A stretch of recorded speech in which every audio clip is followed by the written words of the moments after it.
नमस्कार। अगर आप इसी प्रकार के यूनिक इंटरेस्टिंग विषयों पर वीडियोस देखना पसंद करते हैं तो आप ये बटन दबाएं ताकि हम आपको अगली बार अपना नया वीडियो रिलीज होने पर सूचित कर पाए।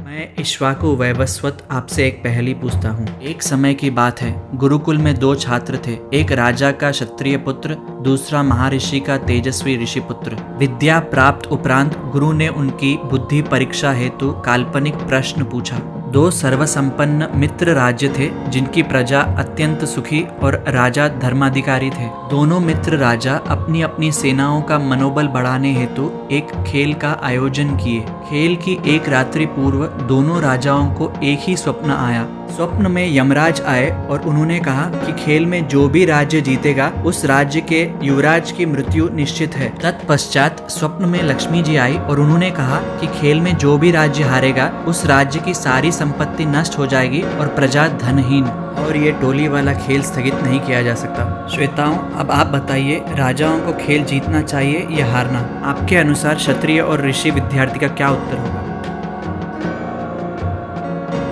अपनी बुद्धि का परिचय देते हुए दोनों विद्यार्थियों ने ये उत्तर दिया। एक राजगुरु के ही समान ऋषिपुत्र ने ये उत्तर दिया कि राजाओं को खेल जीतने का प्रयत्न करना चाहिए। नीति सम्मत अपने राज्य और प्रजा के हित में अपने युवराज का बलिदान देना ही उचित होगा। ऋषिपुत्र का उत्तर सुनकर एक सशक्त राजा के समान ही क्षत्रिय छात्र ने सहसम्मति में उत्तर दिया कि ये बात नीतिपूर्ण है, परंतु एक कुशल राजा को अपनी प्रजा के साथ वार्तालाप करना चाहिए। अगर राजा अपनी प्रजा को अपना परिवार समझता है तो प्रजा का भी दायित्व है कि अपनी राजा की दुविधा को वो समझे। अगर प्रजा सच में सुखी है और अपने राजा से प्रेम करती है तो वे अपने युवराज का बलिदान कभी उचित नहीं समझेगी। एक निपुण राजा और युवराज की छत्र छाया में निर्धन प्रजा धन फिर से एकत्रित कर सकती है। इसीलिए अगर प्रजा उचित समझे और अपने राजा को अनुमति दे तो राजा को खेल हारने का प्रयत्न करना चाहिए। दोनों विद्यार्थियों का उत्तर और उनका तर्क सुनकर उनके गुरु अत्यंत प्रसन्न हुए। अपने अपने समाज व्यवस्था के अनुकूल ही दोनों छात्रों ने उत्तर दिया था।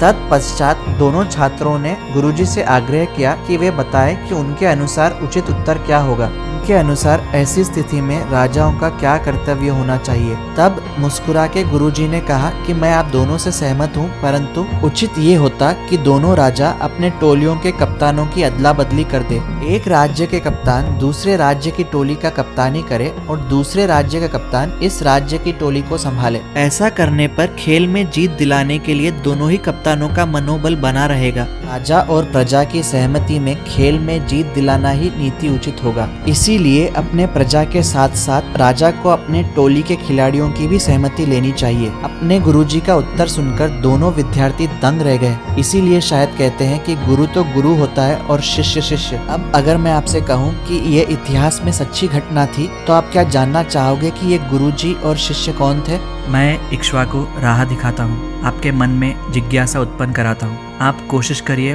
प्रश्न का उत्तर ढूंढने का प्रयत्न करिए। असफल होने पर मुझे संपर्क करिए। हर पहेली के रहस्य में कुछ सीख छुपी होती है। इस पहेली से हम ये सीखते हैं कि शिक्षा शायद खरीदी जा सकती है, पर बुद्धि और विद्या नम्रता और अभ्यास से ही प्राप्त होती है। ग्राहक नहीं, शिष्य बनना है। हर उत्तम शिष्य के सौभाग्य में श्रेष्ठ गुरु का स्नेह निश्चित लिखा है। किसी भी विकट परिस्थिति का समाधान एक समान नहीं होता है। हम उसे अपनी बुद्धि, परिपक्व और परिस्थिति के अनुसार सुलझाने का प्रयत्न करते हैं। हम अपने आप को कितना ही चतुर न समझे, पर विकट परिस्थिति में हमेशा ज्ञानी और अनुभवी व्यक्ति के सानिध्य में ही सफलता प्राप्त होती है। किसी विद्वान के समक्ष हमेशा नम्रता प्रस्तुत कर उनके ज्ञान और अनुभव से सीख लेनी चाहिए। क्या पता कौन सी विपत्ति पर कौन सी सीख काम आ जाए। मैं इक्ष्वाकु वैवस्वत अपनी अगली पहेली के साथ शीघ्र लौटूंगा। तब तक आप मुझे संपर्क कर ये बताएं कि इतिहास में वो दो चेले और वो सद्गुरु कौन थे।